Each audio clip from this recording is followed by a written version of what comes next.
Pode sentar, irmãos. Amém. Deixa eu ver os rostos que estão aqui.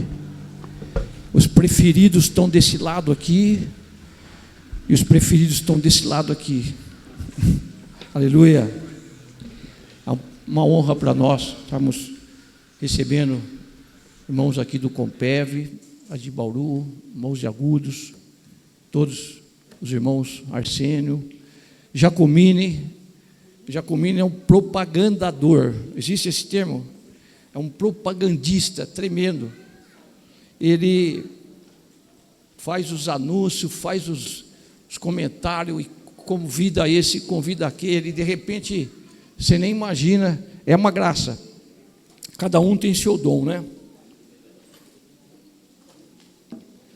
Agradeço a Deus porque nós não somos saquinho de bombril, né? Cada um tem uma graça diferente, cada um complementa a graça do outro. Está aqui também o presidente, pode ficar de pé o presidente, o vice-presidente e a pastora aqui de Bauru, por favor. O daqui da direita, o Jean, o presidente do Conselho de Pastores de Bauru, o Edson, vice-presidente. O Edson já foi presidente, até falar, não quero mais. Graças a Deus por isso, mas a honra seja a todos, amém? Todos os membros do corpo de Cristo são valiosos, são importantes. Eu quero pedir para o Pedro Pérez, está aqui o Pedro? Cadê o Pedro? Fazendo um favor, Pedro, faz uma oração aqui, pedindo mais uma vez pelo Jamê, pelo Ministério da Palavra, e nós já vamos passar a palavra, amém? Aleluia. Pedro Escoparo. Vocês conhecem o Escoparo? Não, é esse. Amém, amado. Posso chamar o Jamê? Pode. Fica, queridão. Pastores aqui na frente. Jaime, vem os pastores aqui na frente. Vamos cobrir a vida do varão. Em nome de Jesus. Amém. Vem cá. Não sair da zona de conforto. Entrar em batalha, em guerra. Em nome de Jesus.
Boa noite, irmãos.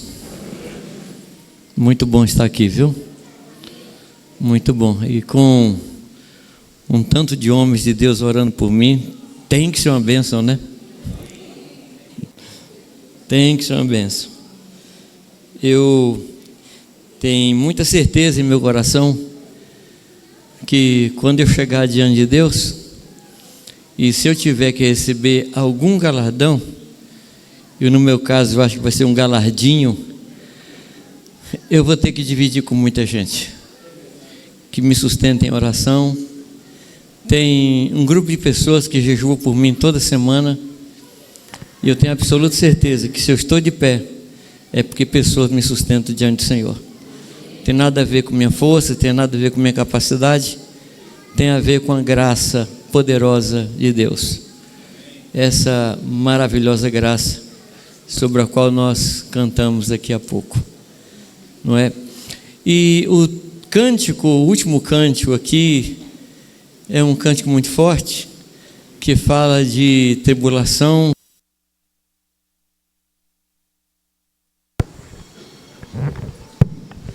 que fala de lutas e fala de necessidade de não temer, eu creio que ele vem a calhar e antes de eu ministrar, eu gosto de prestar atenção na linha da reunião, como está indo, e eu percebo muitas vezes assim, como dizia Hugo Quequeto, né?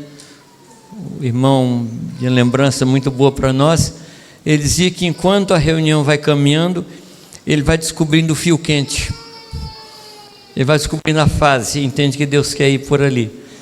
E esse cântico, ele me falou muito, e eu queria conversar com vocês um pouco sobre os dias que virão.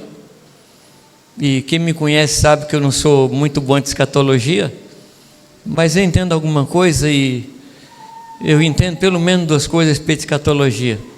Eu sei que Jesus Cristo vem, e eu sei que eu preciso ser santo. Então a minha escatologia, ela tem esses 2 pontos, tá bom? Como ele vem, né? Aquela coisa das 70 semanas, eu me embaralho com uma semana, eu vou entender 70, mas não entendo mesmo. Mas uma coisa eu sei, amados, que não falta muito tempo para o Senhor voltar. Não falta muito tempo. Mas entre esse momento que nós estamos e a vinda do Senhor Jesus Cristo, qual deve ser a nossa atitude?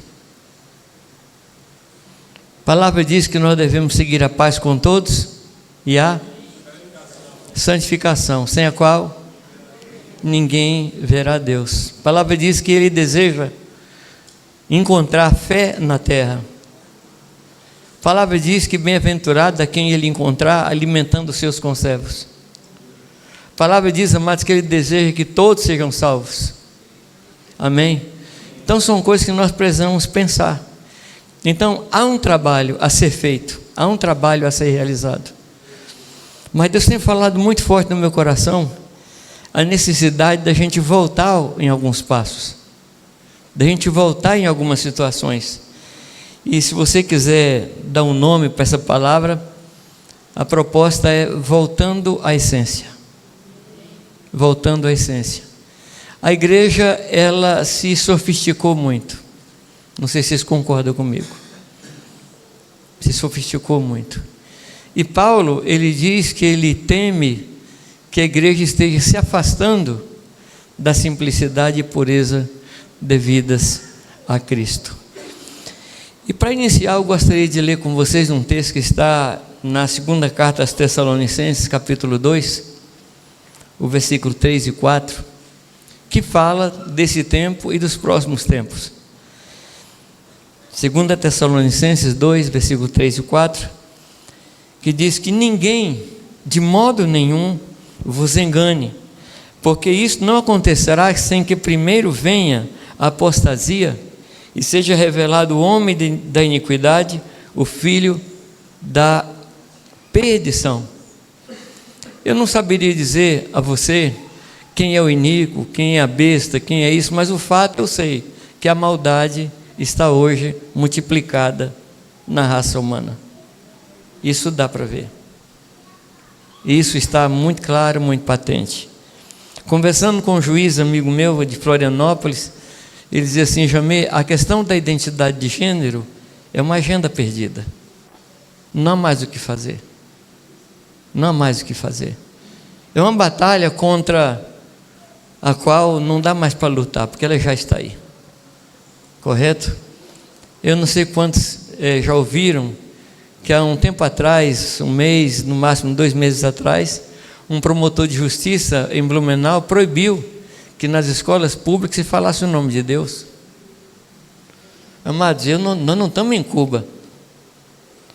Nós estamos numa nação dita cristã. A Câmara dos Vereadores de Araçatuba proibiu a leitura da Bíblia lá no ambiente da Câmara. Os nossos filhos hoje estão sofrendo ataques que nós não sofremos. Eu tenho 7 netos. Falo, meu Deus, e os meus netos, como é que eles passarão? As lutas que eles passarão. Então, muita coisa virá pela frente. Eu não estou querendo assustar vocês, mas nós precisamos ficar assustados. Nós precisamos ficar assustados. A palavra diz, amados, que no mundo nós teríamos aflições, e elas virão. A palavra diz, amados, se nós não estamos conseguindo correr com quem corre a pé, vai chegar a hora que nós vamos precisar correr com quem corre a cavalo. Então nós precisamos nos preparar. É verdade que o Senhor vai nos sustentar, como a gente cantou, mas a gente precisa estar preparado para a batalha. A gente precisa estar preparado para a luta. Porque o inimigo virá, como diz o restante do texto, o inimigo virá para lutar contra tudo que se chama Deus, contra tudo que é objeto de culto. E não há na face da terra nada que represente mais a Deus do que a família e a igreja. Esses dois organismos estão sendo duramente bombardeados. Então nós precisamos voltar os nossos olhos para uma igreja limpa, uma igreja pura, uma igreja comprometida e famílias comprometidas com o Senhor. Eu tenho falado com os irmãos aqui em Agudos, em outros lugares onde eu vou, que eu não creio no avivamento que não passe pela vida dos homens. Então, nós precisamos rogar que Deus comece um avivamento pela vida de cada um de nós, os chefes de família. Amém, amados? Nós precisamos disso. Eu queria ler um outro texto com você, que está em Apocalipse capítulo 2, versículo 4 e 5.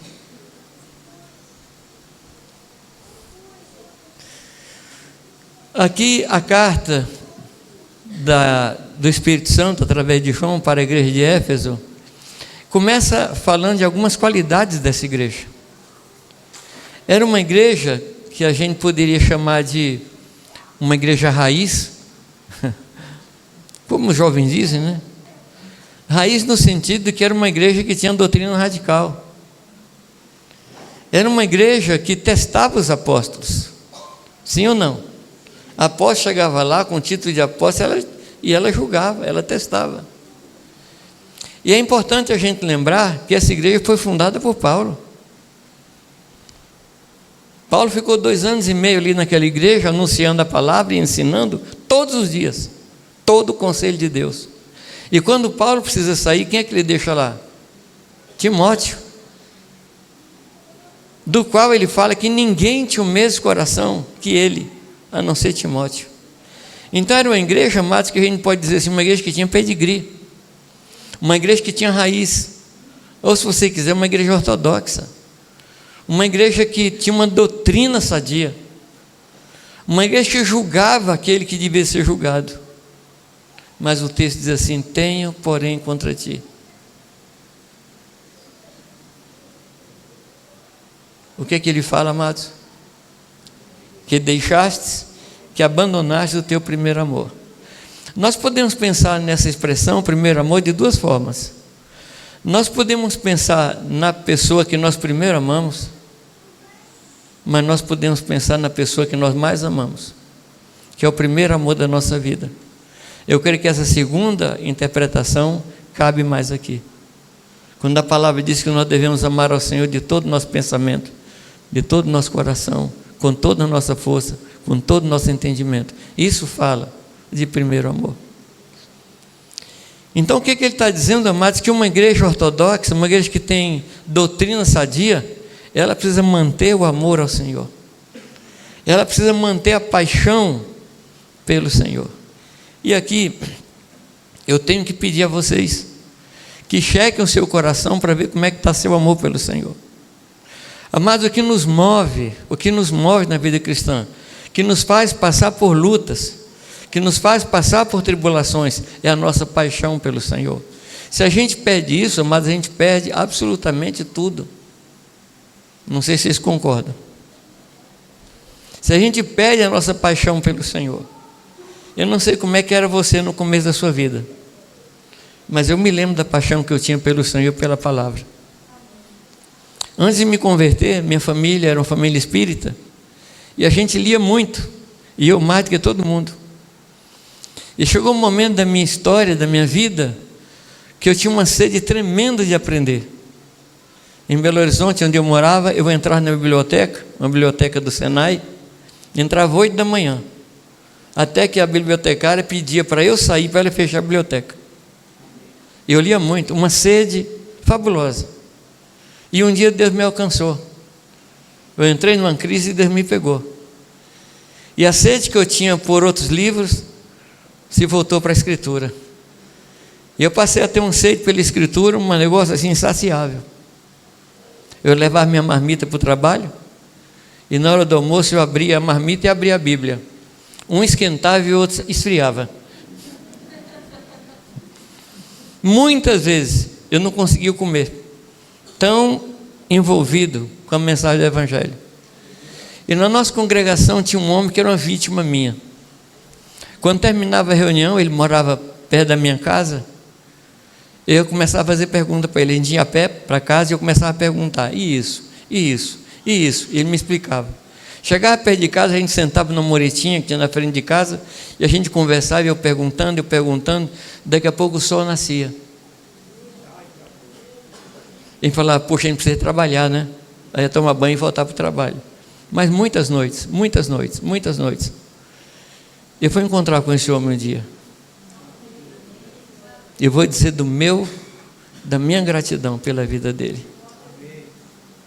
Como é que é você com a leitura da Bíblia? Quando você lê a Escritura hoje, seu coração ainda queima?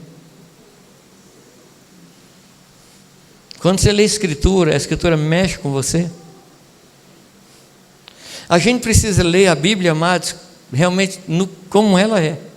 Ela é a carta do nosso Pai, escrita para nos disciplinar, para nos corrigir, para nos redarguir, para nos edificar, para nos tornar perfeitos e perfeitamente habilitados para toda boa obra. Essa carta vem do coração de Deus para nós, e é dessa forma que nós precisamos ler as Escrituras e orar com paixão. Eu tenho ensinado aos pastores que caminham comigo que a base do nosso ministério não é amor pelas ovelhas, é amor pelo Senhor. Não foi isso que Jesus fez com Pedro? Pedro, você me ama?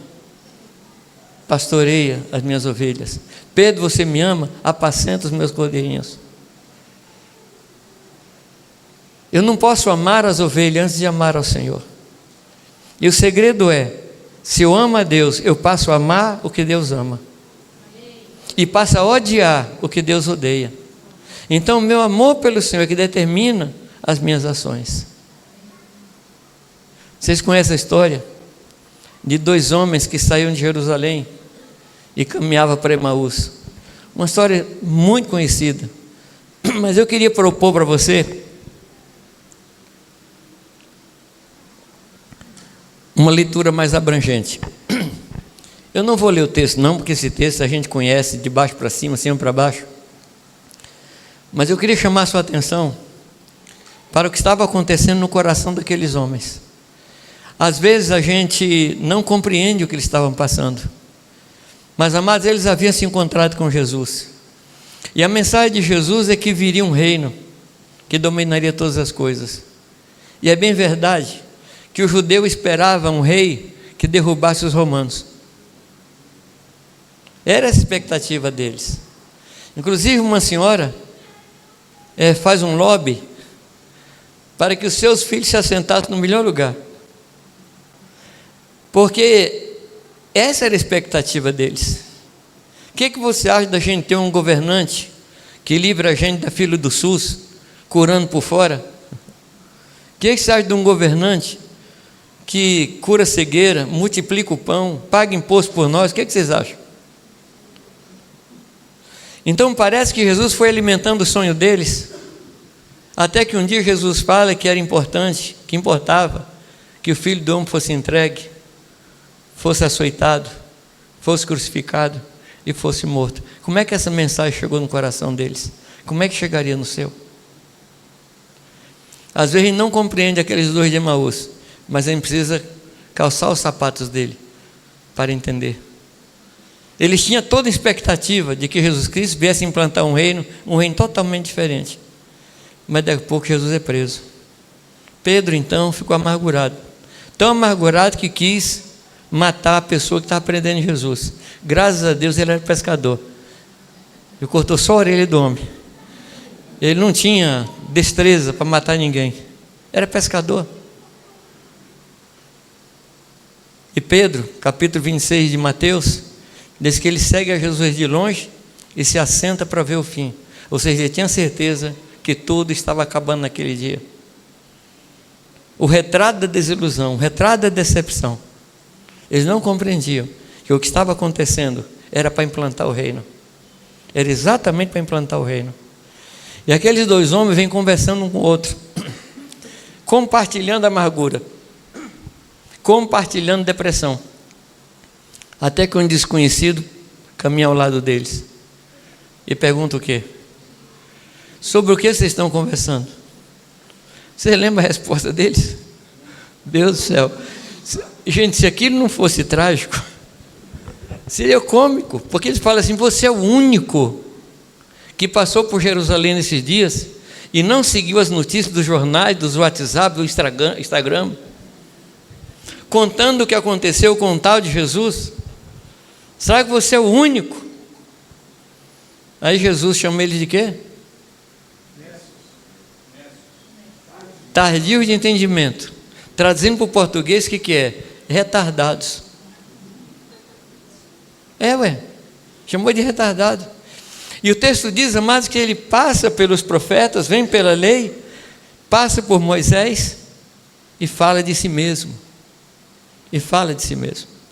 E ainda assim, eles não conseguiam ver. Ouviam, mas não conseguiam ver. Até que Jesus faz menção de passar adiante. É a segunda vez que Jesus faz isso. Na primeira vez, na tempestade, Jesus faz de conta que vai passar. Vocês lembram ou não? E aqui também. Jesus faz de conta que vai passar. E eles convidam. E um fato diferente é que o visitante pega o pão para partir. O normal era o dono da casa fazer. E o visitante parte o pão. E no partir do pão, as escamas caem. E eles encontram Jesus Cristo. Eu poderia entrar por esse caminho aqui para dizer a vocês que é na comunhão dos santos que Jesus se revela. Jesus é conhecido na comunhão dos santos. É no partir do pão que a gente conhece o Senhor Jesus Cristo. Mas, caminhando um pouco mais, ele se volta, parte o pão e vai embora. E ele não come o pão. Ele sai correndo ali para anunciar que Jesus estava vivo. Eles não comem, ou seja, não tem tempo para comer, porque eles tinham que anunciar. É isso que eu chamo de paixão. É quando você não tem tempo para outra coisa, senão para amar o Senhor, para anunciar a palavra, não por obrigação, mas por amor ao Senhor. É uma notícia que mexeu no coração deles, e quando a notícia mexe com o coração deles, mexe também com os outros. O Evangelho não pode ser uma pregação fria. O Evangelho tem que ser pregado por um coração que queima, por um coração apaixonado. Amados, é a paixão que convence. Não é o argumento que convence, mas é a paixão. Por profissão, eu sempre fui vendedor. E eu aprendi uma coisa com o diretor de vendas que eu tinha: eu só vendo o que eu comprei. Se eu não comprei aquilo que eu estou vendendo, eu não vendo para ninguém. Eu preciso viver do Evangelho. A palavra diz que o meu servo, ele vive do Evangelho. Viver do Evangelho, amados, não é receber dinheiro, mas é ser sustentado pelo Evangelho de Deus. O Evangelho tem que nos sustentar diariamente. Muito bem. A alegria de ter encontrado o Senhor faz com que eles saiam anunciando a palavra. Há um texto da palavra, há um outro salmo que fala muito comigo, quando o salmista ele ora a Deus e diz: Senhor, restitui em mim a alegria da tua salvação. Eu estou lendo Salmo 51, versículo 13. Ele diz: restitui-me a alegria da tua salvação e sustenta-me com um espírito voluntário. Então anunciarei aos transgressores os teus caminhos e os pecadores se converterão a ti. Você percebe o que muda a coisa? É a nossa alegria, a alegria da salvação. Amém? Então, enquanto eu estou falando, por favor, consulte seu coração. Como é que está seu coração? Seu coração queima? Seu coração queima pela palavra? Quando eu perdi minha esposa, amados, eu corri para a palavra. Eu corri para a palavra. E a palavra encheu meu coração. Deus sustentou meu coração. E sustenta. É a palavra de Deus, não a palavra fria, não a letra fria, mas a palavra viva que está no coração da gente. Leia comigo, queridos, 2 Coríntios 11, 3. 2 Coríntios 11, 3. O que é que diz na sua Bíblia? Mas receio que, assim como a serpente enganou a Eva com a sua astúcia, assim também seja corrompida a vossa mente e se afaste da simplicidade e pureza devidas a Cristo. Eu queria chamar a sua atenção para a palavra corrompida. A palavra corrompido, a palavra corrupção, na realidade é o fim de um processo. A corrupção, ou uma pessoa corrompida, isso aponta para o fim de um acontecimento, de uma sucessão de fatos. Deixa eu tentar explicar o que eu quero dizer. Se você pegar uma barra de ferro novinha e colocar ali fora no relento, 2, 3 dias vai aparecer uma natinha amarela por cima dela. É o princípio da corrupção. E a gente não liga muito porque aquilo não afeta. Pegou alguma coisa superficial. Mas se você deixar ali, e com o passar do tempo, aquele processo vai entrando no âmago do ferro ou do aço, e por fim aquela peça estará toda corrompida. O que eu quero dizer, amados, é que ninguém se corrompe de uma vez só. Concorda comigo? Não? Não é assim que a gente participa de uma reunião maravilhosa domingo à noite, segunda de manhã se levanta assim: hoje vou fugir com a secretária, hoje vou roubar o dinheiro da igreja, hoje vou abandonar minha esposa. Não é assim, amados. São pequenas concessões, são pequenos desvios, são coisas pequenas que a gente vai brigando no coração. São as chamadas pequenas raposinhas que a gente vai guardando na vida da gente. E nós não podemos permitir que o nosso pé se desvie, nem um passo sequer. Nós não podemos. Amém, amados? Mas vamos voltar aqui. E o texto fala de quem, amados? Fala de Eva. Fala de Eva. E qual foi o ápice da corrupção de Eva? O ápice da corrupção de Eva não foi comer o fruto proibido, foi dar ouvido à serpente. Comer o fruto proibido foi consequência da corrupção que estava no coração dela. E amados, nós não temos autoridade para falar dos políticos corruptos, porque é uma questão de oportunidade. Alguns têm a oportunidade para corromper e corrompem com mais dinheiro. Outros não têm oportunidade, então se corrompem com pouco dinheiro. Mas todos nós somos injustos, moramos no meio de um povo de impuros lábios, todos nós somos assim. Mas tem uns que temem a Deus, outros não temem a Deus. Mas vamos voltar para Eva. O auge da corrupção foi a conversa dela com a serpente. Mas não há na Escritura nenhuma indicação que os animais naquele tempo falavam. Sim ou não? Os animais não falavam, queridos. É porque a gente pensa assim, que Eva conversava com os animais e um dia conversou com a serpente. Não foi assim. Uma das coisas que aconteceu com Eva, a primeira coisa que aconteceu com ela, foi andar separado do marido.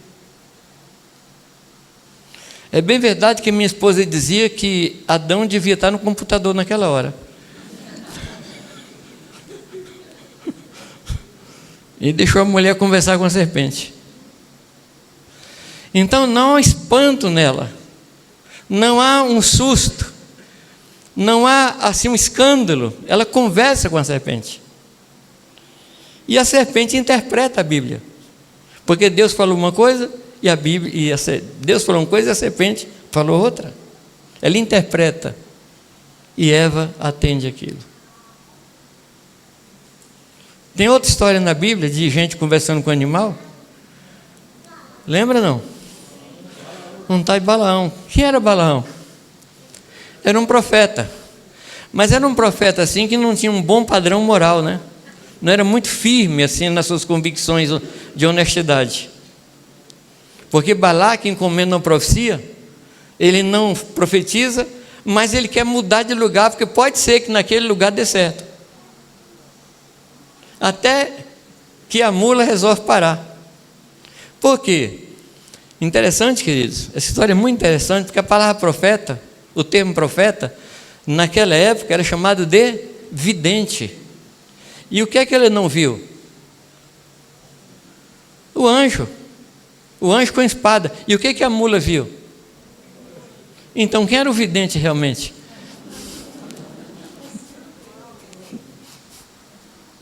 Você percebe até que nível esse homem caiu? Ao ponto da mula pedir para ele pensar. Fala assim: Balaão, eu já fiz isso com você outra vez? Pensa, homem. Para a gente perceber a que ponto chega a corrupção. A conversa com a mula foi consequência, foi efeito, não foi a causa. É bem verdade que no século no qual nós estamos, tem gente que conversa com animais. Não estou falando daqui. Mas você sabia que tem gente que conversa com cachorro? Sabia não? Tem gente que chama cachorro de filho. Meu Jesus! Um dia eu cheguei numa casa para visitar uma família, e eu cheguei lá, a mulher tinha aqueles cachorrinhos chatos, mas bem chato. Aí eu entrei, ela virou para o cachorro e falou assim: o vovô Jamê chegou. E eu falei: eu sou avô de cachorro, mulher. Para com isso. Mas é corrupção, queridos. Agora, não é tão grave conversar com o cachorro. Grave é quando o cachorro começa a responder. Aí prende os dois. Prende os dois. Você percebe como nós entramos num caminho de desvio? Amados, eu gosto de cachorro, mas o cachorro tem seu lugar. A minha menina do meio queria um cachorro. E queria um cachorro. E queria um cachorro. Falei: filho, vamos fazer o seguinte: pega a Bíblia e eu vou te dar a chave bíblica. Se você encontrar um versículo falando bem de cachorro, eu te dou o cachorro. Só tem um versículo que é, como é que fala? É neutro, que falava dos animais que lambiam as feridas de Lázaro. Mas todos os outros textos não falam bem de cachorro. Aliás, fala onde é que deve ficar o cachorro. Lá fora. Cachorro é bom para servir e não para ser servido. E eu tenho pensado aos irmãos, eu tenho pensado com os irmãos: se o que você gasta com cachorro é mais do que você gasta com missões, alguma coisa está errada. Estou acusando ninguém, mas eu fico escandalizado com o que tem acontecido, com a corrupção dos nossos costumes nesses dias. Não é normal, amados. Não é normal. E o que acontece aqui que ele diz com esse povo, que estava se apartando da simplicidade e da pureza devidas a Cristo. Como eu falei, amados, a igreja tem se sofisticado. A igreja tem tornado o culto cada vez mais artístico. Nós temos fugido do que é simples. Você quer saber o que é simplicidade? Quando Jesus passa por dois homens na praia, e eles estão mexendo com as redes, Jesus fala para ele: vem após mim, eu vou fazer vocês pescadores de homens. O que eles fazem? Mas tem ali um advérbio de moda. Imediatamente. Isso é simplicidade. Simplicidade é você ouvir uma palavra e obedecer. Simplicidade é Deus falar e você sair para praticar. Isso é simplicidade. Mas o problema é que nós vivemos num tempo que o nosso herói é Gideão. Gideão não é herói, amados. Gideão não é padrão. Deus fala para Gideão derrubar o poste ídolo do pai. O que ele faz? Primeiro, ele era um homem medroso, porque ele estava malhando trigo no lagar. O lagar é um buraco de pedra onde era amassadas as uvas, e nunca ninguém ia malhar trigo bater o trigo para soltar da espiga? Num buraco. Porque quando ele malhava o trigo, a palha subia e o vento levava a palha e o trigo caía. Mas ele vai malhar trigo no lugar impróprio, porque estava com medo. E como Deus nos chama, de acordo com como Ele nos vê, Ele chama Gideão de homem valente. Ele era valente? Não, mas Deus o via como valente.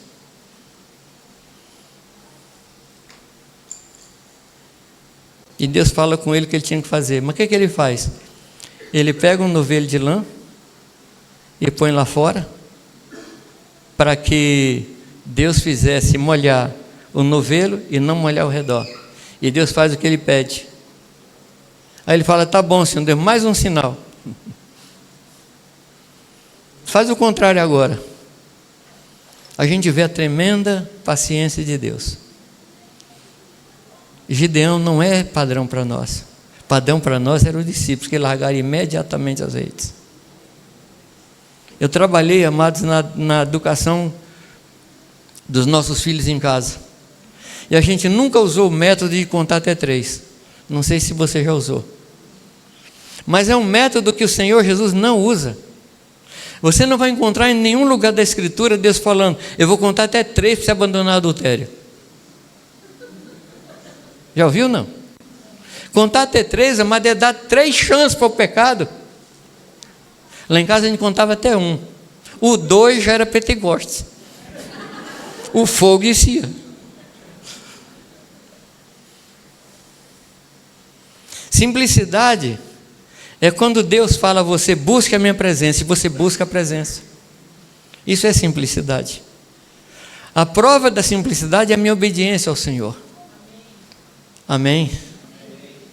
E o pior, amados, pior em relação a nós, é que nós fazemos uma oração extremamente comprometedora. A gente diz: Senhor, que a tua vontade seja feita aqui na terra, como é feita no céu. Aí eu tenho que parar para imaginar como é que a vontade de Deus é feita no céu. Deus fala para o anjo assim: ô Gabriel, vai lá levar a resposta de oração para o Arsênio. Aí o anjo fala assim: estou indo, Senhor. Como eu odeio esse gerúndio.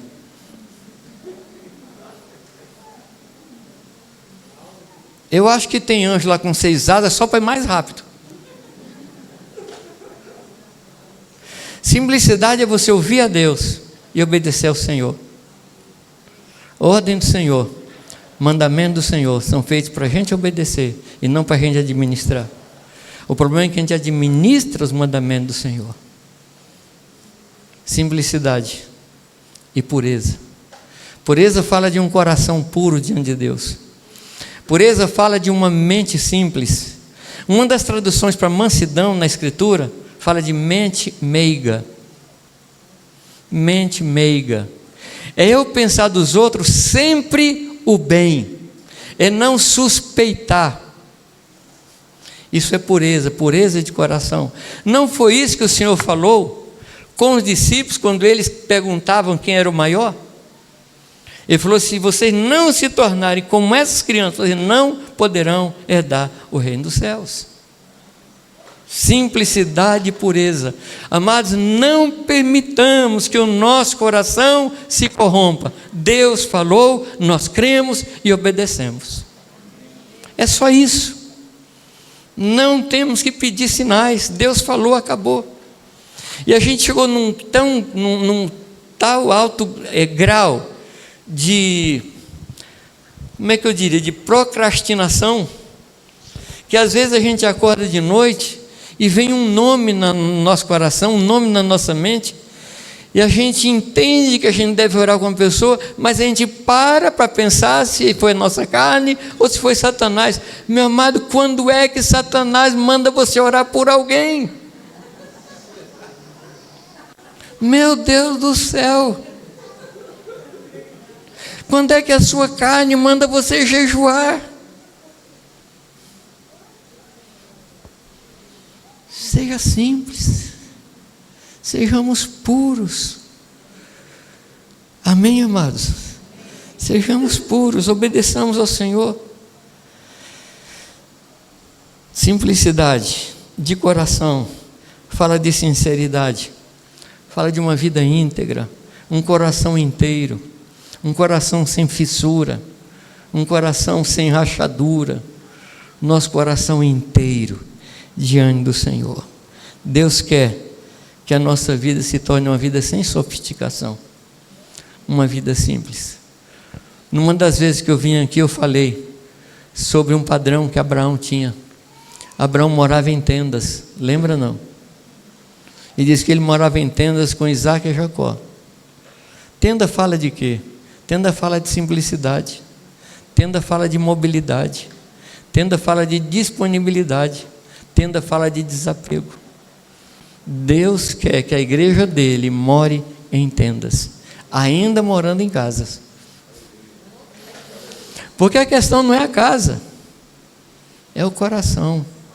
Porque onde estiver o tesouro, aí está o nosso coração. Se o nosso tesouro é o Senhor, amado, nada nos prende aqui.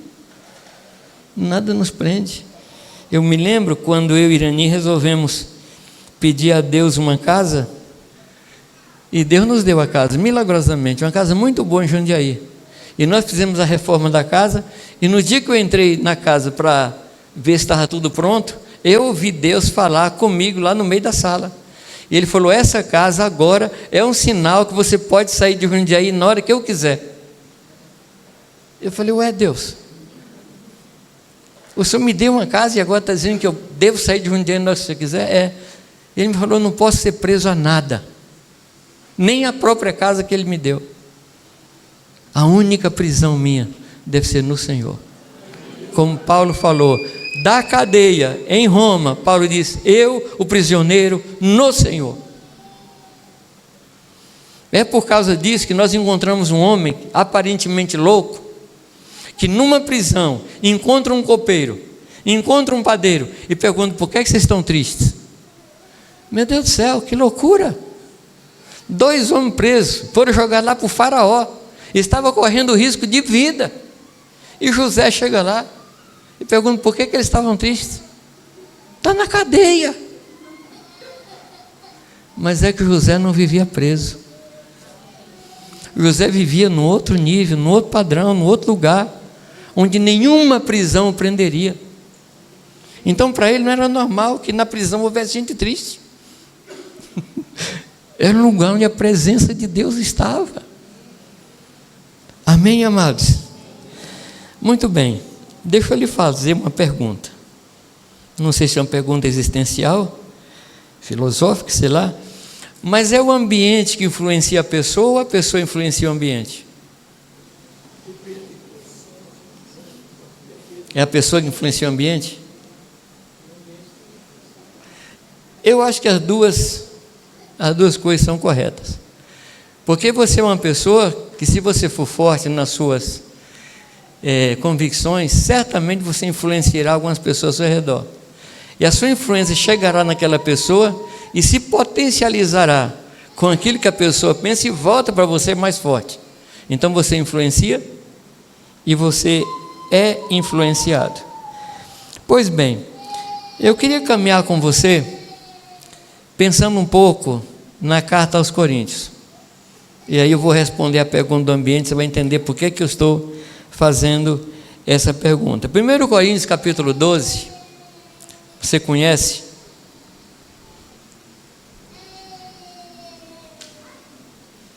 Primeiro Coríntios capítulo 12. Coríntios 12, Coríntios fala de quê? Dons espirituais e ministérios. Lá no final do capítulo fala de ministérios, capítulo 12. E aí ele começa o texto falando o quê? Quanto aos dons, irmãos, eu não quero que vocês sejam ignorantes. Sabeis que outrora, quando eres gentios, deixai-vos conduzir-vos aos ídolos mudos, segundo eres guiados. Interessante que ele coloca essa frase assim no meio de um sanduíche: visão da igreja, visão da ceia, dons espirituais e essa frase, correto? A gente vai tentar juntar tudo isso. Ele diz que o povo era levado aos ídolos mudos.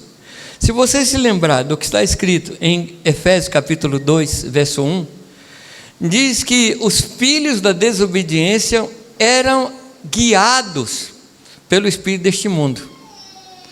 A palavra guiado, a palavra atua em Efésios capítulo 2, fala de energizar. Energizar.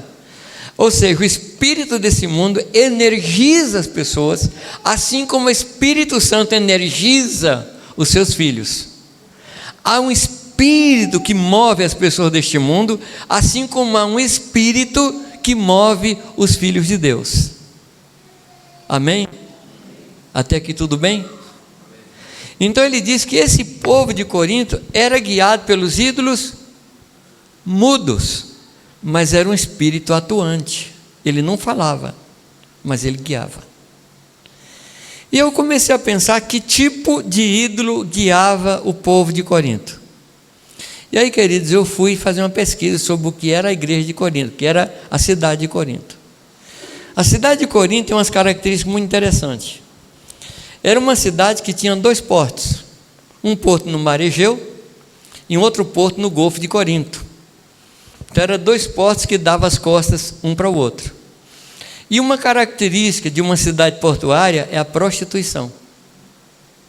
Quem conhece cidade portuária sabe como a prostituição é forte numa cidade portuária. Essa era uma característica. Era uma cidade muito rica, era um entreposto comercial, ao ponto de Corinto ter o seu próprio exército e fazer conquistas. Ela rivalizava, em termos de importância e riqueza, com Atenas. Então era uma cidade muito rica, correto? Cada detalhe desse faz parte da pregação, tá? Não estou dando informação assim alheia não, tá bom? Uma outra coisa da cidade, ela tinha 2 grandes templos. Um templo à deusa Afrodite, que era a deusa do hedonismo, a deusa da beleza feminina, a deusa do bem-estar. Hedonismo é a busca do prazer pelo prazer. Hoje a coisa mais importante para nós é ter prazer. Será que não é por isso que a palavra diz: ai daqueles que se levantam pela manhã em busca de bebida forte? Porque hoje a gente procura cada vez mais o que nos dá prazer, e a gente evita cada vez mais o que nos dá um sofrimento. Então, no momento que nós estamos vendo, que nós estamos vivendo no mundo, em que há sofrimento pela frente, a nossa tendência é querer fugir disso aí. Sim ou não? E a gente, nós os pais, fazemos tudo para os nossos filhos não sofrerem. Mas não é o sofrimento que formou o nosso caráter? Não foi pelo sofrimento que Jesus Cristo aprendeu a obediência e se tornou autor da salvação eterna de todos que lhe obedecem? Eu falo bastante sobre sofrimento no meu último livro. Tem alguns ali, não sei se ainda tem. O sofrimento é uma das coisas mais bem-aventuradas para a nossa vida. Por exemplo, o Senhor fala que nós devemos aprender com Ele a ser manso e humilde. E eu descobri, amados, que mansidão e humildade não é um dom, é um aprendizado. Porque eu gostaria mesmo de dobrar o joelho e falar: Deus, me faz um homem manso, e eu levantasse manso. Mas não é assim. Uma vez eu estava hospedado na casa de um irmão que amansava cavalo, lá no norte de Minas. Eu perguntei para ele, brincando, como é que se amansa um cavalo? Eu falei: você deve mandar o cavalo ajoelhar, você põe a mão na cabeça dele e ordena que saia todo espírito de bravura, e ele se levanta um cisne. É barrigueira, rédea, freio, espora, chicote e um peão violento. Você acha que nós aprendemos a mansidão de outro jeito?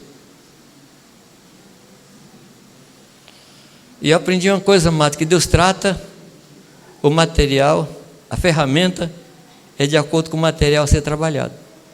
Quanto mais duro nós somos, mais dura será a ferramenta. Quanto mais teimoso você for, mais teimosa é a pessoa que Deus vai colocar do seu lado. Não olhe para o lado agora para não ficar feio.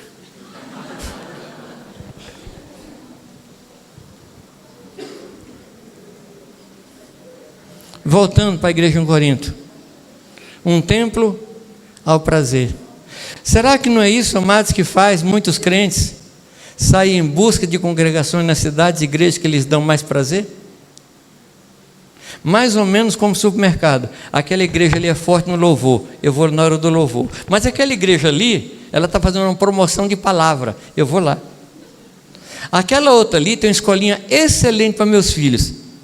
Então a gente fica vagando de igreja para igreja, de lugar para lugar, em busca de prazer. Os vínculos não existem. Os vínculos não existem. Eu descobri a mim, nas minhas andanças por aí, que toda cidade tem um grupo nômade. Que aparece uma congregação nova, esse povo todo vai para lá. Eu tenho um discípulo que é pastor. Eu ganhei ele, ordenei ele, casei ele. Só não batizei as crianças, que eu não creio nisso, mas... E ele começou um grupo num bairro lá em Jundiaí. E em Jundiaí tem um grupo nômade, que fica procurando novidade, promoções. Fica no supermercado procurando promoção. E foi tudo para lá. E era um grupo grande. E foi o que ele fez. Comprou cadeira, comprou som, comprou tudo. Aí abriu um outro grupo na cidade. Esse pessoal foi todo para lá, deixou ele com a dívida. Quase foi para a cadeia. Não é que eu desejei que ele fosse, mas se ele fosse, eu ia visitá-lo. Busca do prazer.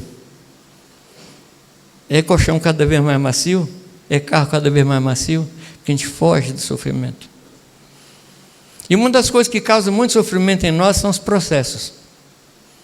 Deus trabalha em nós, amados, através de processos. Mas nós vivemos no tempo do cartão eletrônico.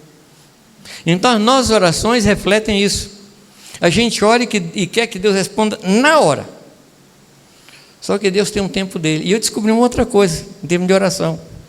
Sabe por que muitas vezes Deus não responde o que nós estamos pedindo, não responde na hora? Porque Ele gosta da nossa presença. E Ele sabe que se respondesse na hora, a gente ia embora. Então não vou responder. Fica aí do meu lado aí, chorando, pedindo, porque eu gosto de você. Então fica aí. Ele tem paciência para ouvir a gente. Ele não faz igual a gente. Tá bom, filho. Ele não faz. Ele deixa você lá, porque Ele quer ouvir sua voz. Mas nós vivemos num século onde as pessoas buscam prazer. O outro templo era o deus Apolo, que era o deus da beleza masculina. É o narcisismo. O que é o narcisismo? O narcisismo vem de um mito grego, que era o deus Narciso. E como é que é? Esse Deus ficava na beira de um lago, sempre contemplando a sua beleza.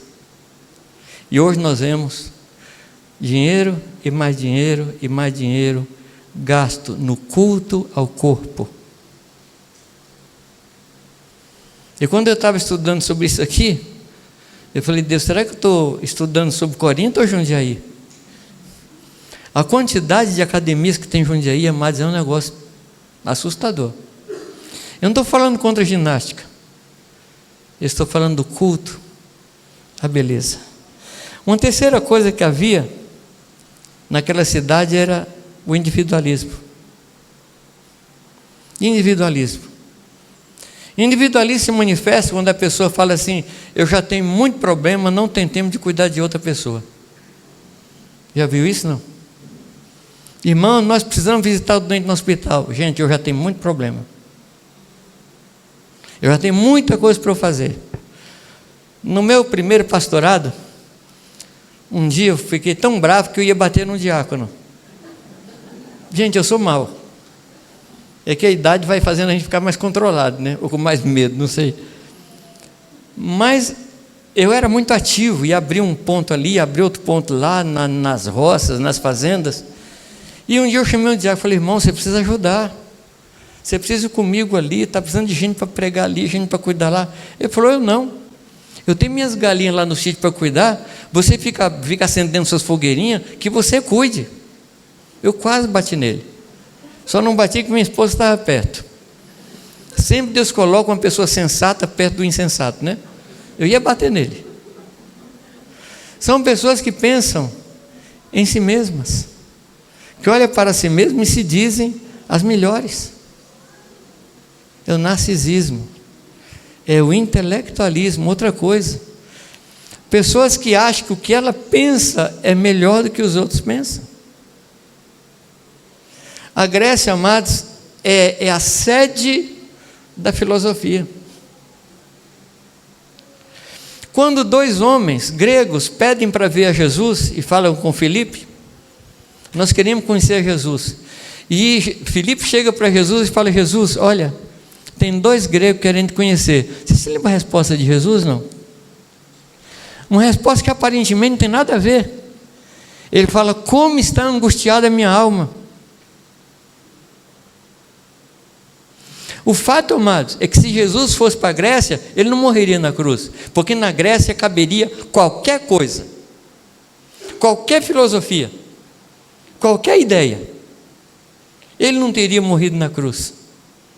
Ele tinha que ficar lá, na Palestina, porque o Evangelho era escândalo, e ele morreu porque o Evangelho dele foi escandaloso.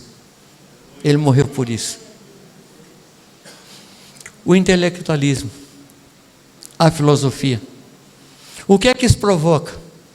Isso faz com que nós cheguemos numa reunião e escutemos uma mensagem com a atitude de ouvir uma mensagem nova. Nós não chegamos muitas vezes no lugar para ouvir uma palavra dizendo assim: eu vou ouvir uma palavra de Deus e eu vou estar aberto para Deus me transformar, porque é a palavra de Deus. E a palavra de Deus é martelo que esmiuça a penha. A palavra de Deus é espada cortante, mais que a espada de dois gumes, que penetra na divisão de alma, separa toda a nossa vida, distrai discernimento, machuca. Às vezes a gente elogia o pessoal de Bereia. Lembra não? Por que eles eram elogiados? Examinava. Mas tem uma qualidade anterior. Essa é a segunda qualidade. Eles ouviam a palavra com avidez. Como é que a gente escuta a palavra de Deus? A gente escuta com avidez, a gente escuta com fome, a gente escuta a palavra com sede, porque aquele que tem sede, esse será dessedentado, esse será satisfeito. Quando nós temos fome e sede da palavra de Deus, Deus vai nos satisfazer. Mas muitas vezes, amado, a gente escuta uma palavra e pensa nela filosoficamente. Não, palavra boa, gostei, vou anotar aqui no meu caderno. Coisas boas foram faladas, não? Mas, amados, é palavra de Deus, é palavra do Senhor, e eu tenho que me expor para a palavra fazer a obra dela na minha vida. Amém, amados? Culto nunca foi feito para ser assistido. Culto foi feito para ser prestado. Nós prestamos um culto ao Senhor. Aquela pergunta de Isaac é uma pergunta emblemática, porque Abraão tinha chamado Isaac para ir adorar a Deus, e eles saíram para adorar a Deus. Aí Isaac pergunta ao pai o quê? Senhor, pai, aqui tem a lenha, aqui tem o fogo, mas cadê o sacrifício? O que aquele menino estava dizendo? Pai, como é que a gente pode ir adorar sem levar nada? Nós não vamos no shopping, pai, nós vamos adorar. E, amado, me escandaliza quando a gente vai participar de uma reunião e não vai com coração de adorador, vai com coração para receber.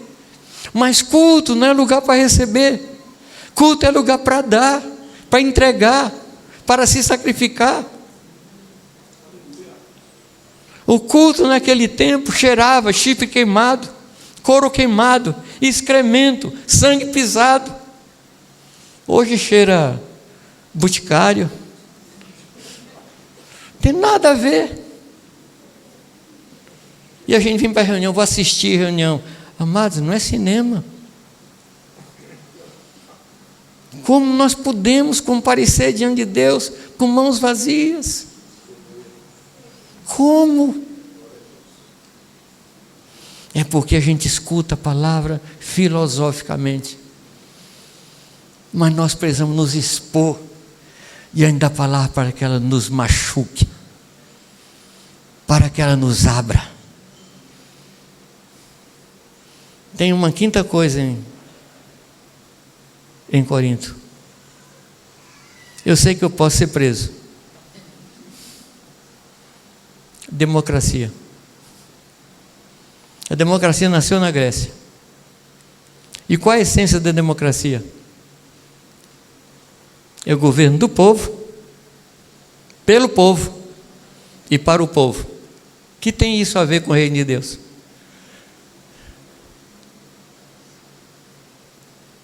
Alguém quer responder? Governo do povo, pelo povo e para o povo. Qual a diferença disso para o reino de Deus? Na democracia, a gente elege as pessoas que a gente quer que reine sobre a gente, mas ela só vai reinar sobre a gente nas coisas que a gente quer que ele reine. Porque se fizer do jeito que a gente não gosta, a gente volta no outro, na próxima eleição. Que você não fez o que eu quis. O reino de Deus não cabe na democracia. Mas muitos de nós achamos que a igreja é a República Democrática Cristã. Mas o reino de Deus é monarquia absoluta, nem parlamentarista é. É o governo absoluto do Senhor reinando sobre nós. A mensagem do reino não é arrependei-vos porque está próximo de vós o reino de Deus. Arrepender de quê, amados? De havermos dominado nossa própria vida. A gente se esquece que a gente foi trasladado do império das trevas para o reino de Deus. Aí eu pergunto a você, quem é que mandava no império das trevas? Quem? Pode falar, gente. É uma história esquisita, mas é isso aí mesmo. Era Satanás que mandava no império das trevas. E quem é que manda no reino de Deus? E onde é que a gente manda? Em lugar nenhum. Se a gente está no império das trevas, Satanás nos escraviza. Se a gente está no reino de Deus, nós somos escravos de Jesus Cristo. É por não compreender isso, por ter um espírito democrata, é que a gente acha que tem direito. O nosso direito foi cravado na cruz de Cristo. Ali foi colocado o nosso direito. Nós somos escravos. Nós somos escravos do Senhor. E nós vivemos aqui para fazer totalmente a vontade do Senhor. Agora eu pergunto a você: há alguma semelhança entre o tempo que nós vivemos em Corinto? Total semelhança. Total semelhança. É por isso que Paulo fala: eu não quero que você seja ignorante quanto aos dons espirituais. Porque antes vocês eram levados aos ídolos mudos, mas agora vocês são levados a Deus. Ele fala de um ídolo mudo e fala de um Deus que fala. A característica dos ídolos é que tem boca e não falam, tem olhos e não veem, tem ouvidos e não ouvem. O nosso Deus tem boca e fala, tem olhos e vê, tem ouvidos e ouve. E ele fala dos dons espirituais. Nós precisamos sair desse ambiente grego e entrar num ambiente onde o Espírito Santo se manifesta nas nossas vidas. Se você reparar 1 Coríntios 12, é o único lugar na Escritura, aliás, o segundo lugar na Escritura, onde você vê a manifestação da Trindade. O primeiro lugar da manifestação da Trindade é na hora do batismo de Jesus. Que ali tem o Filho, tem o Espírito Santo em forma de pomba e tem a voz do Pai. E aqui, em 1 Coríntios, fala que a operação é de Deus, o serviço é do Filho e aí os dons são do Espírito Santo. Quando nós permitimos que os dons espirituais fluam na igreja, é a própria Trindade que está trabalhando no nosso meio. E é a única forma de combater o espírito desse mundo, é permitindo que a Trindade habite no nosso meio e tome o seu lugar nas nossas vidas. Amém, amados? Nós precisamos voltar para a essência. Nós precisamos voltar ao lugar de onde nós caímos. Há um culto onde o único celebrado é o Senhor. Um culto, amados, onde o Espírito Santo tem liberdade. Eu escuto pessoas falar: não, mas a gente tem que ter liberdade, porque onde é o Espírito Santo é a liberdade. Amados, não é liberdade para nós, é liberdade para o Espírito. Quando fala de liberdade, é liberdade para o Espírito. E nós precisamos voltar para isso. O que é que diz lá em 1 Coríntios 14, 26? Que fazer, pois, irmãos, quando vos reunis? Um tem salmo, outro tem hino, outro tem línguas, outro tem interpretação de línguas, outro tem profecia. Que tudo seja feito para edificação. Me perdoe eu fazer a pergunta, mas o que é que tem a ver 1 Coríntios 14, 26 com os nossos cultos hoje? Desculpa, mas eu não estou aqui confrontando nem ofendendo. Eu estou aqui propondo que a gente volte ao lugar de onde a gente caiu. Que a gente volte a um povo onde o texto fala cada um tem. Não fala cada um recebe, nem fala cada um terá. Significa que você traz de casa. Significa que você vem sacrificar. Significa que você já vem com espírito profético. Significa que você já vem com variedade de línguas. Significa que você já vem com revelação. Significa que você se preparou durante a semana para participar da reunião. Significa que você faz parte daqueles que ministram. Significa que você não é assistente, que você é alguém que cultua. Precisamos voltar ou não, amados? Nós precisamos voltar a esse lugar de onde nós caímos. Amados, eu tenho sede disso. Eu tenho sede disso. Eu tenho sede de uma igreja que realmente cultue ao Senhor. No culto antigo, você pode estudar os cultos. Tinha 3 elementos só. Tinha o que ofertava, tinha o sacrifício e tinha a pedra. Era só isso o culto. Nós sofisticamos. Nós criamos tantas coisas e perdemos a essência. Vocês concordam ou não? Que Deus nos ajude a voltar a esse lugar. Que nós aprendamos. E amados, não é uma questão de no carro a gente orar para Deus dar uma palavra. Não é isso que estou falando, não. Porque às vezes a gente pensa que o carro faz milagre, né? Se o carro faz milagre, fiquemos no carro. O que eu quero dizer? Que é na vida da nossa casa onde o verdadeiro culto acontece. Onde eu adoro a Deus com a esposa. Onde eu adoro a Deus com meus filhos. Onde eu profetizo sobre meus filhos. Onde eu profetizo sobre a minha esposa. Onde a minha esposa profetiza sobre mim. Amados, quem é que não deseja uma igreja viva dentro da casa?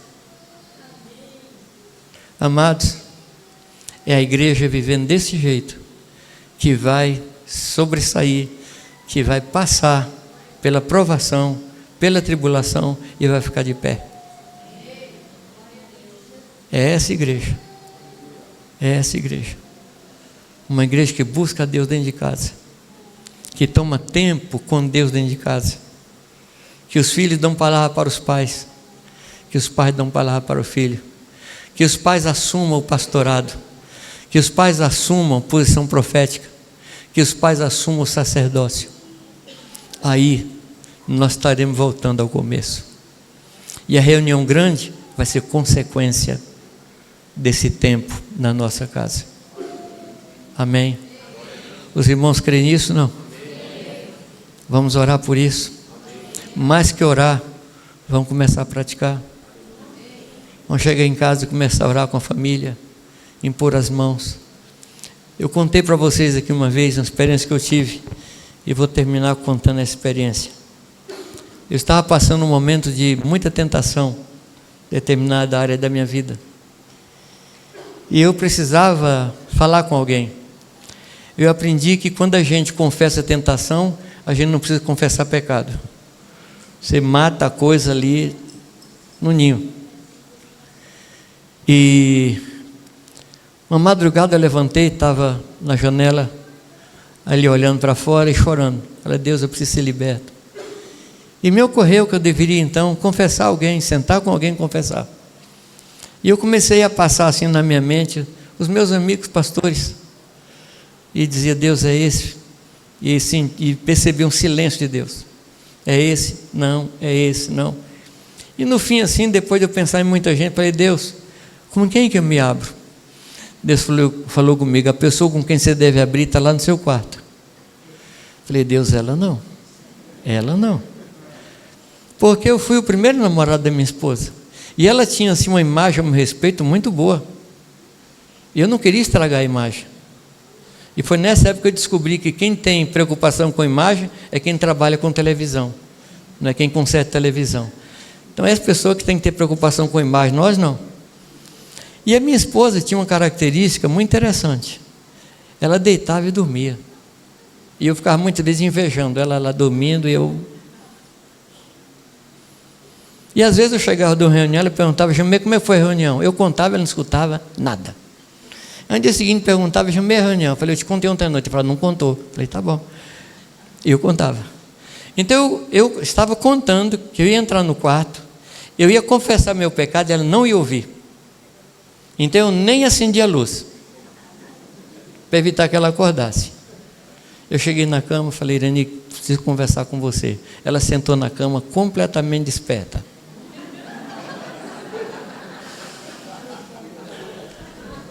Falei, Deus do céu. Falei, Irani, eu quero dizer para você que eu tenho esse problema. Uma mulher passa e eu sigo com o meu olhar. E ela, para minha vergonha, ela falou, eu tenho percebido. Falei, meu Deus. Falei, você pode orar por mim? Eu não quero mais isso. Ela impôs a mão sobre minha cabeça e orou comigo e acabou. Eu poderia contar para vocês inúmeras situações de manifestação de Deus dentro da minha casa, porque eu creio que lá é a verdadeira igreja, que lá é o lugar onde nós adoramos, e aqui é a consequência da nossa adoração. Vamos voltar, amados? Vamos voltar? Vamos voltar à essência? Que tal a gente conversar com Deus sobre isso? Deus, me ajuda a voltar. Me ajuda a voltar. Tem um cântico que eu gosto muito. Quero voltar ao início de tudo. Sabe quem podia cantar esse cântico? Você conhece, não? Você conhece a Sênia? Quero voltar ao início de tudo. Gente, pelo amor de Deus, um músico que conhece essa música. Tá bom. Então nós vamos fazer o seguinte. Desculpa a distração, tá? Vamos orar agora, falando com Deus que a gente quer voltar. Tá bem? Aí depois, se der certo, a gente canta. Mas a gente precisa individualmente responder ao Senhor. Amém? Você pode curvar sua cabeça. Se quiser levantar, levante. Se quiser ajoelhar. Mas nós precisamos voltar, amados. Precisamos voltar. Você pode orar? Por favor, curva sua cabeça, curva seu coração e diga a Deus, Senhor Deus, eu preciso voltar. Eu preciso voltar. Oh Deus, tem misericórdia de nós, Senhor. Senhor, tem misericórdia de nós, Pai. Nós não queremos viver, Pai, de qualquer maneira mais. Nós queremos ter uma vida, Pai, na plenitude do Teu Espírito Santo. Queremos ter uma vida, Pai, completamente rendida a Ti, Senhor. Uma vida comprometida somente com o Senhor. e com nada mais, Pai, com nada mais. Ó Senhor Jesus, ó Senhor Jesus, clamamos a Ti, Senhor, clamamos a Ti, Pai. Ó Jesus, ó Jesus. Quero voltar ao início de tudo, encontrar-me contigo, Senhor. Quero rever meus conceitos e valores. Eu quero reconstruir. Vou regressar ao caminho, viver as primeiras obras, Senhor. Eu me arrependo, Senhor, me arrependo, Senhor, me arrependo, Senhor. Eu quero voltar ao primeiro amor, ao primeiro amor. Eu quero voltar a Deus.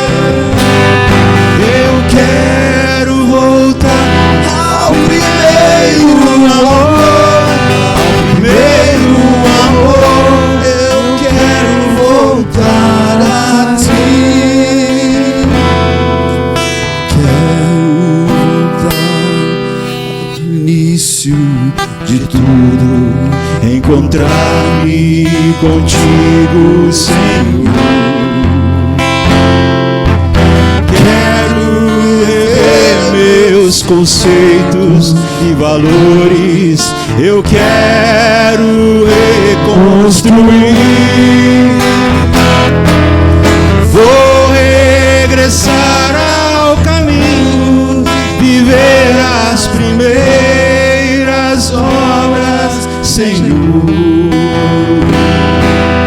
Eu me arrependo, Senhor, me arrependo, Senhor, me arrependo, Senhor.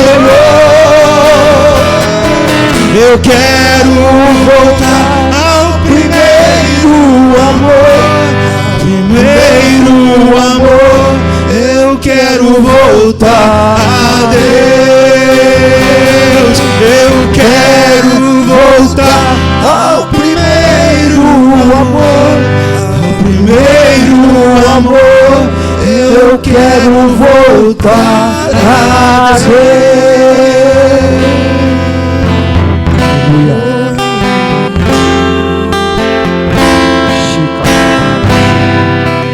Oh Deus, dá-nos a simplicidade, Senhor. Queremos ser uma igreja simples, mas que tenha a Tua presença manifesta. Aleluia, Jesus. Oh Deus, trabalha conosco como povo, Senhor. Em Tua grei. Gostaria de tomar liberdade de chamar aqui na frente todos que são pastores, pastoras, obreiros, obreiras, diáconos, diaconisas. Gostaria que vocês viessem aqui na frente para estar aqui conosco aqui. E gostaria que os irmãos ficassem nesse momento em pé. Aleluia.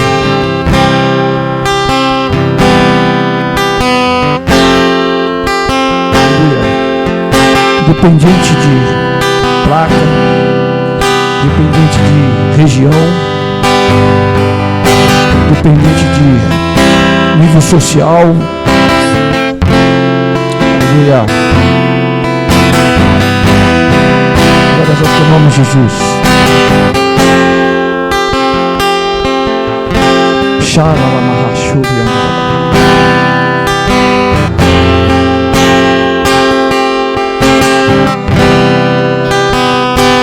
Aleluia. Glória a Deus.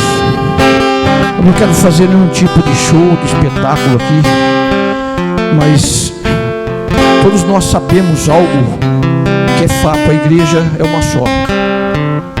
Nós somos a igreja. Aqui está a região, Bauru, Agudos, algumas cidades, e eu vejo nisso uma missão, eu vejo nisso um propósito, eu vejo nisso um corpo ministerial chamado, como Paulo falou para os presbíteros de Éfeso. Paulo disse para eles: atendei por vós. Vamos traduzir: pastoreie uns aos outros. Primeira ordem. Segundo lugar, depois pastoreie o rebanho. Mas cuide, compartilhe, ensine, trate se for necessário. Pastoreemos uns aos outros, segundo for necessário e mister. E muitas vezes, amados, nós estamos tão envolvidos, e não é errado estar envolvido com a congregação, mas nós esquecemos que acima dessa visão existe uma visão corporativa de organismo, de nós sermos vinculados. O Espírito Santo de Deus disse para Ezequiel: fala, profetiza, e cada osso se uniu ao seu osso. Eu não quero ser unido por mim, eu quero ser unido pelo Espírito com você. Eu quero ser servido, ser abençoado pelo que Deus deu para você, e quero compartilhar o que Deus deu para mim. Eu sinto que nós estamos aqui diante de uma responsabilidade que nós podemos dizer: isso é ponto de vista humano, isso é humano, eu não preciso de ninguém. Eu sou um saquinho de bombril, irmãos. Eu abro o culto, eu fecho, eu oro, eu faço. Se eu não tiver, não acontece. Mas eu quero dizer uma coisa que eu aprendi: eu não posso fazer a obra sem você. Eu não sou apóstolo, profeta, evangelista, pastor e mestre. Eu não sou todos os dons. Eu não tenho a suficiência, a capacidade de fazer a obra. Deus não chamou um singular, Deus chamou um corpo para trabalhar como corpo. Eu quero pedir para o Jean fazer uma oração aqui conosco juntos, pedindo que Deus faça de nós, profeticamente, um purê de batata. Qual será que era a batatinha pequena? Qual será que era a batatinha maior? Qual era a batata que tinha um probleminha? Tinha um defeitinho lá, estava estragada, um pedaço, foi cortada, foi cozida, foi tirado aquele pedacinho, estava ruim. Mas depois que foi com sabedoria daquela mulher que fez aquele purê, foi juntado tudo e mexido, e ninguém mais sabe de quem, porque a glória é só de um. A glória é do Rei, e nós trabalhamos em nós e através de nós para o reino, para o seu propósito, para o seu plano sobrenatural, eterno. Nesta época que eu vivo da eternidade, eu peço a ajuda de vocês. Vamos trabalhar juntos para o propósito do reino, nesta época da eternidade presente, para que a eternidade futura pegue o bastão com uma obra com mais restauração. Jean, fazendo um favor.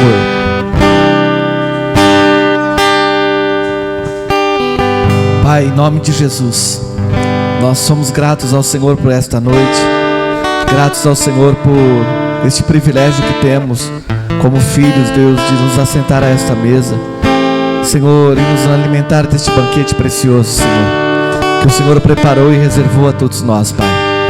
Somos gratos ao Senhor pelo Teu cuidado, pelo Teu amor, a qual a Tua palavra diz que por este amor, que o Senhor nos amou primeiro, Deus. Deus, nós Te louvamos, nós Te agradecemos, Deus, e pedimos, Deus, que assim, ó Deus, como foi apresentado, Senhor, que esta igreja, a igreja do Senhor, Deus, esteja preparada, Senhor, voltada ao Senhor, Deus, que esta igreja, Senhor, esteja atenta, Senhor Deus, sim, Deus, ao amor verdadeiro, Senhor, a paixão pelo Senhor, Deus, que nós venhamos, Deus, caminharmos, Deus, não pelas nossas vistas humanas, intelectuais, Senhor, não pelos nossos desejos carnais, egoístas, Senhor, mas que como um corpo, Senhor, nós possamos olhar, Deus, para tudo aquilo que o Senhor está fazendo, por tudo aquilo que o Senhor irá fazer, Deus, porque sabemos, ó Deus, que o Senhor nos chamou pelo Teu grande amor, pela Tua bondade, pela Tua misericórdia, e nós nos apegamos à Tua bondade, à Tua misericórdia, Senhor, e não às nossas condições, e não, Senhor Deus, aos nossos merecimentos, porque não merecemos nada, não somos nada sem o Senhor, Deus,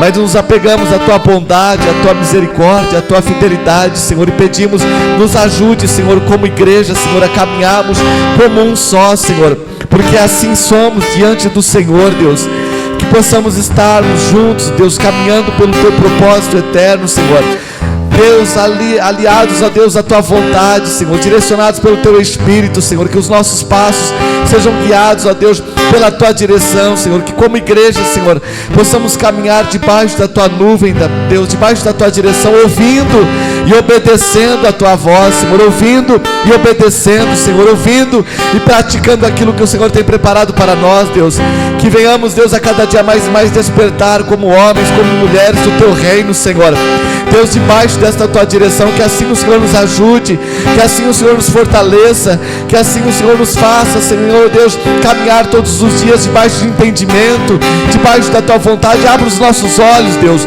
guarde o nosso coração, blinda a nossa mente contra todo ataque das trevas, contra tudo aquilo que o inimigo tem colocado nesses dias, Senhor, para trazer, Senhor Deus, retaliações, para trazer barreiras, para colocar divisões e causar divisões, Deus, em nosso meio, Senhor, que os nossos olhos estejam abertos e atentos, Senhor, à Tua direção, à Tua voz, Senhor, para que possamos caminhar, Deus, debaixo da Tua vontade, Senhor, e que possamos ser um, ó Deus, caminhando sendo um, Senhor, apaixonados pelo Senhor, ansiosos, ó Deus, pela Tua volta, Senhor, pelo Teu retorno, Senhor, aguardando o Teu retorno, Senhor, aguardando pelo dia do Senhor, Deus, como um só, Senhor, como a igreja preparada, adornada, Senhor, revestida, Senhor, do Teu amor, Deus. Nós oramos, Pai, em nome de Jesus, Deus, e Te agradecemos, Deus, e colocamos as nossas vidas na total dependência do Senhor, Deus, em nome de Jesus, amém.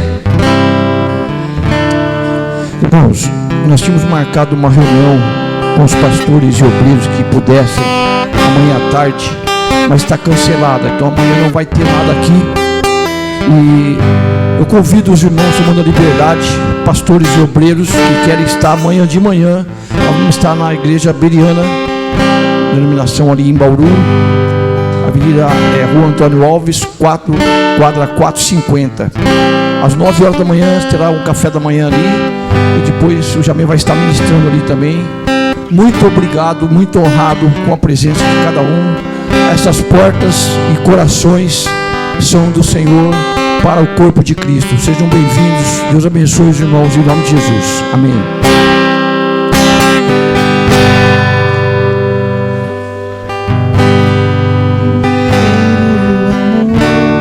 Ao primeiro amor, eu quero voltar a Deus.